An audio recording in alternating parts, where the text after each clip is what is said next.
Shit. Friday, October 17, 2025. I'm at the corner of Commercials and Venerable. And I would like to show you how psychological warfare works in the context of a civilian environment. In other words, it's not the type of psychological warfare that is an actual psychological operation that a military use, but this is more of just community harassment. So this happened twice. Check this out. One of the ways, or the main way that the psychological warfare occurs is by insulting and harassing somebody by using elements within the environment, by strategically placing things in the environment, by blending into the environment. So based on what I showed you, what do you think in this environment can be used in order to subliminally insult somebody, or, since they know I'm pretty aware, to intentionally and overtly, but in a hidden way, harass somebody?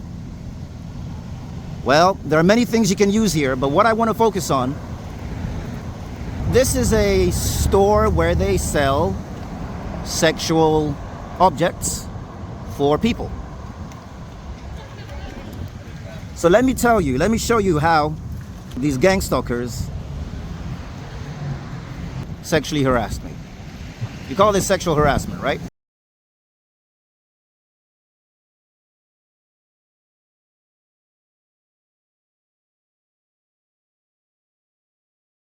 Yeah. So I'm making my way across the street because that's where I parked my car. I come to the corner and there's a red light. There's a woman in front of me who had walked ahead of me. She clasped her hand and put it behind her buttock.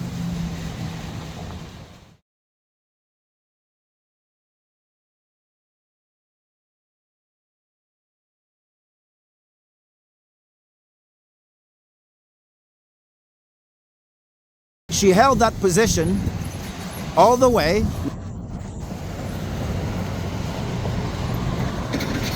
She held that position with her hands behind her butt. We arrived here, and then out of nowhere, a man walks out. He just comes up the stairs. He stands at the corner looking at me.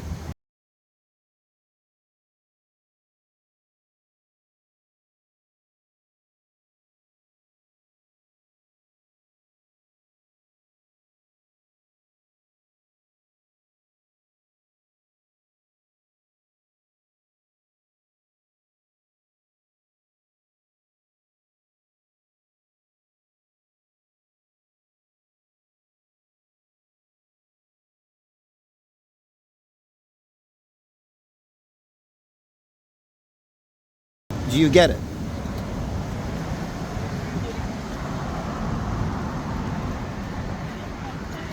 This is a store that sells intimate paraphernalia. A woman is standing over there as soon as I come out of a building. She clasps her hands behind her bottom and she's moving like this. I walk, she's still in front of me, and a man immediately comes up the stairs and stands there and looks at me. So they were trying to get my attention in two ways. In order to associate buttocks, and so that I would look at this man, and as I look at this man, obviously I would become aware of the store, and then I will associate those two things together.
her fist.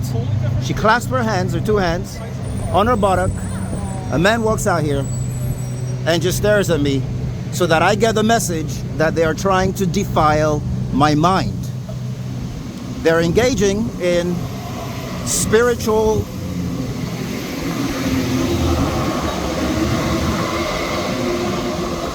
They know that I try to live as close to the words of Christ as possible. They're engaging in spiritual warfare. They're trying to defile my mind with sexual thoughts and sexual content.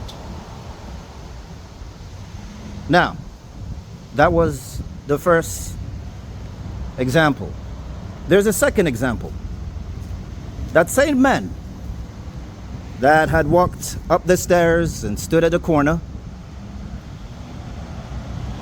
about 15 minutes, 20 minutes later, again, I'm crossing the street from that side to this side.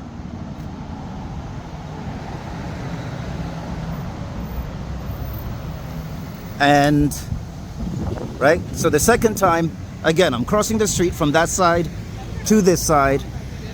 He comes out, goes up the stairs, again, trying to bring my attention to this. He's walking in front of me, and he is on the phone.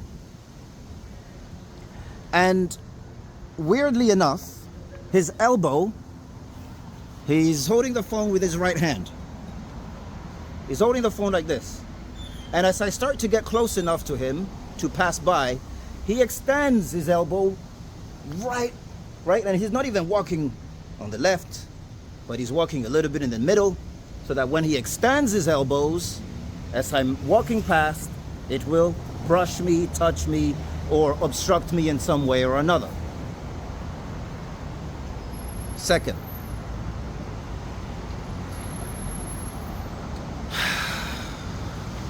and then the next thing they did, now it's not about sexual perversion, but they've been doing this for some time, for many months now, every now and then, which is they would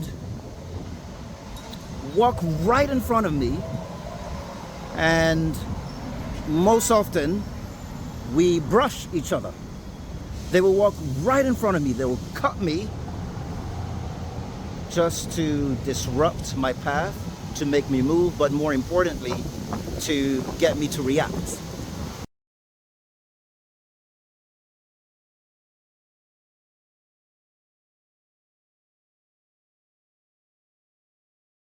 They want me to react so that another person who is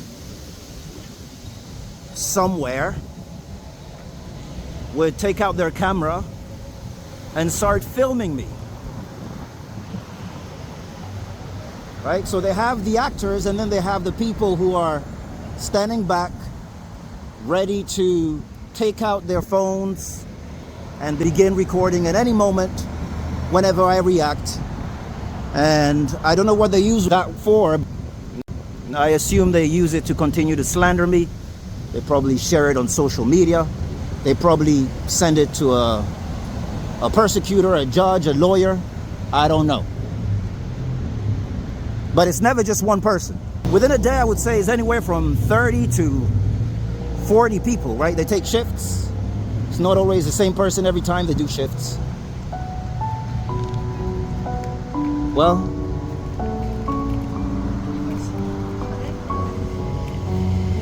another day in the life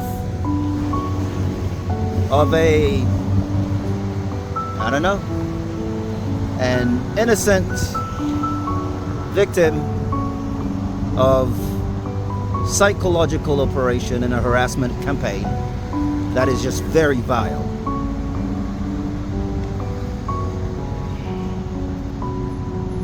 Peace out.